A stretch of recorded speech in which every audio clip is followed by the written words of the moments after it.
இந்த படத்தோட கதையை சொல்கிறதுனா 2 மணி நேரம் எடுத்த படத்தை யுகபாரதி 2 லைனில் சொல்லியிருக்காரு.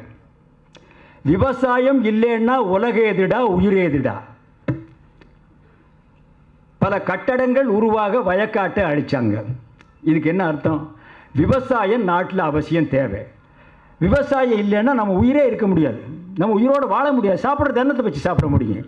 அந்த விவசாயிகள் அழியக்கூடாது அப்படிங்கிற ஒரு புரட்சிகரமான கதையை எடுத்திருக்காங்க. இது ரொம்ப பாராட்டுக்குரிய விஷயம்.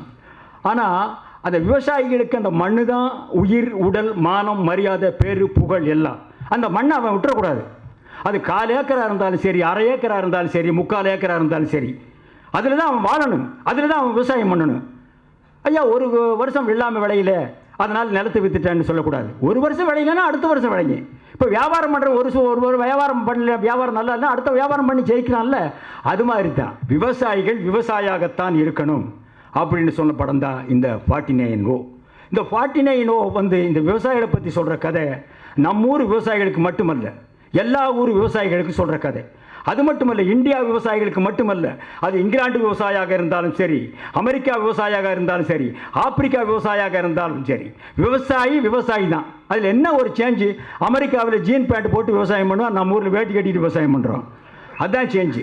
உலகத்தில் எந்த மூலையில் ஒரு விவசாயின்னு ஒருத்தர் இருந்தானோ அவன் நிலத்தை காப்பாற்றணும். அப்போ தான் மக்கள் வயிறார வாழ முடியும், வயிறார சாப்பிட முடியும். அதுதான் 49O. இது ABCDEFG வரைக்கும் பார்க்கலாம். இல்லை, எல்லாத்த கிராமத்துக்கும் பிடிக்கும், சிட்டிக்கும் பிடிக்கும். அப்படிப்பட்ட படம் தான் 49O. 49O this best movie. இது ஒரு நல்ல படம், எல்லாரும் பார்க்க வேண்டிய படம்.